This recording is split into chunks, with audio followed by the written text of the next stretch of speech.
আমাদের গ্রাম বাংলায় একটি কথা রয়েছে, পিছন দিয়ে হাতি গেল কেউ টের পায় না, কিন্তু সামনে দিয়ে সুইটও যেতে দেয় না।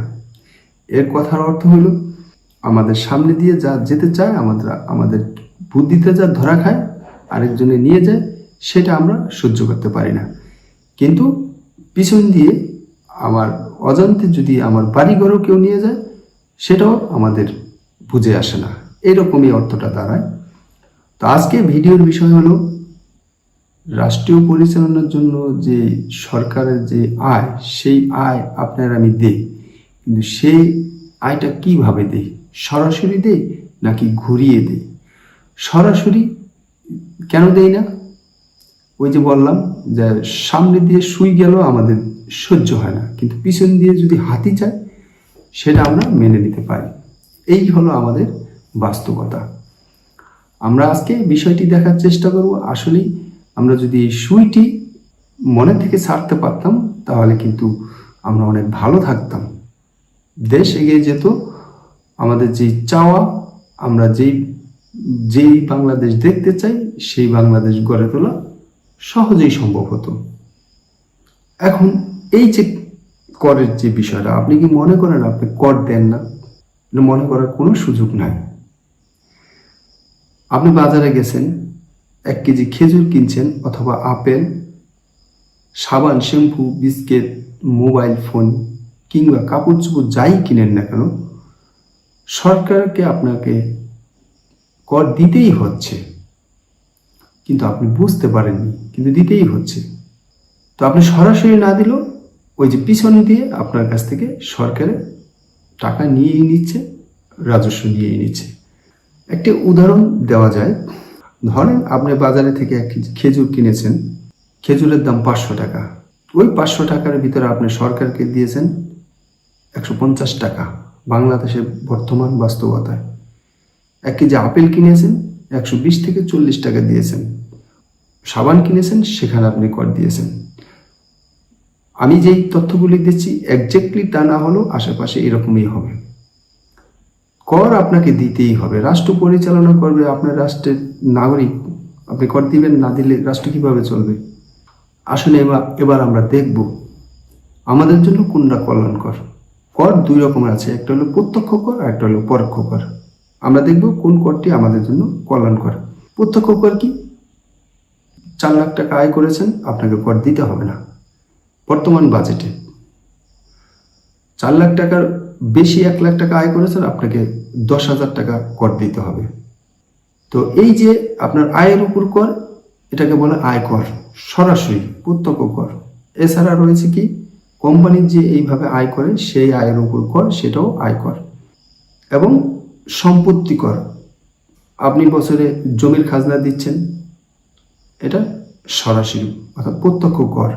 এছাড়া জমি কেনা বেচা করছেন, আপনি সেখানে কর দিচ্ছেন। আরেকটা কর রয়েছে পরোক্ষ কর। পরোক্ষ করটা কি আমরা দেখি এবার। ভ্যাট, আমদানি শুল্ক, সম্পর্ক শুল্ক। এই ভাষাগুলি অর্থনীতির ভাষা।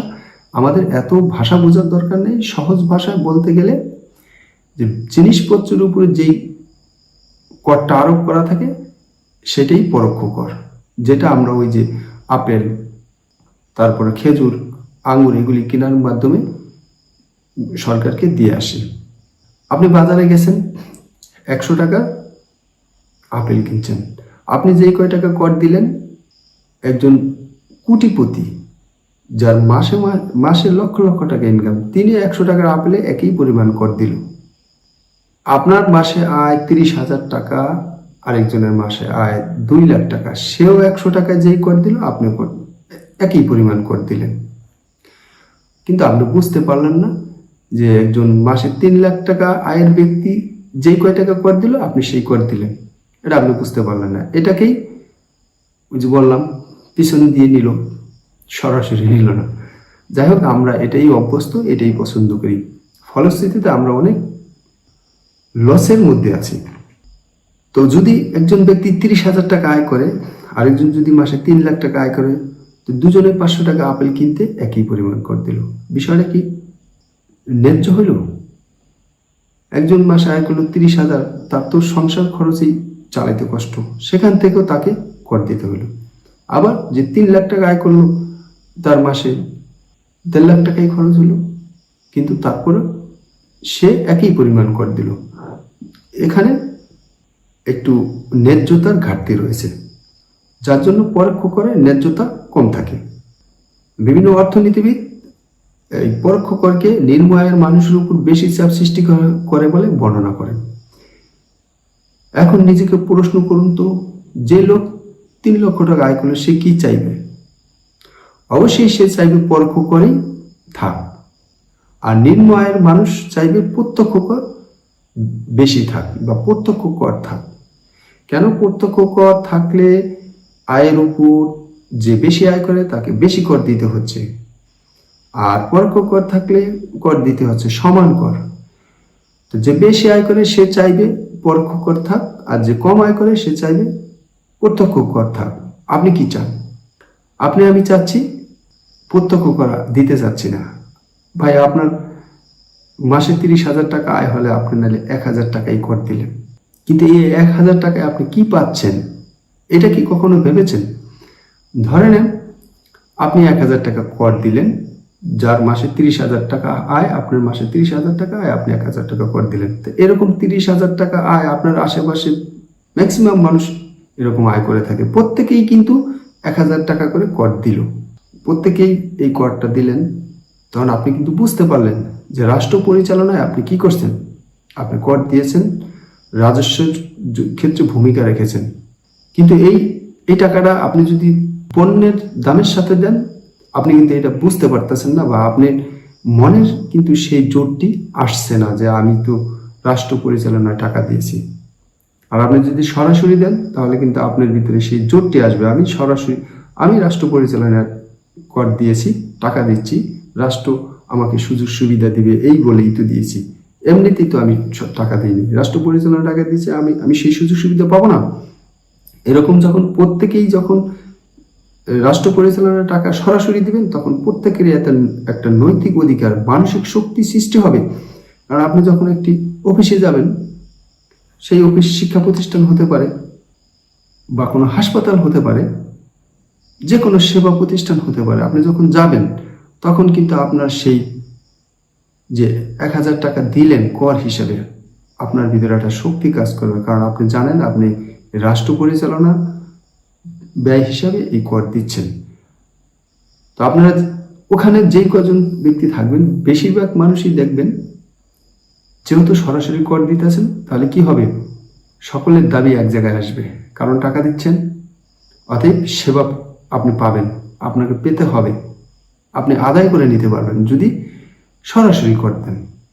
আপনি যখন অন্যায়ের শিকার হবেন, যখন আপনাকে কেউ সেবা দিতে রাজি থাকবে না, তখন আপনি যখন প্রতিবাদ করবেন, আরো 10 জন আপনার পাশে এসে দাঁড়াবে। কেন দাঁড়াবে?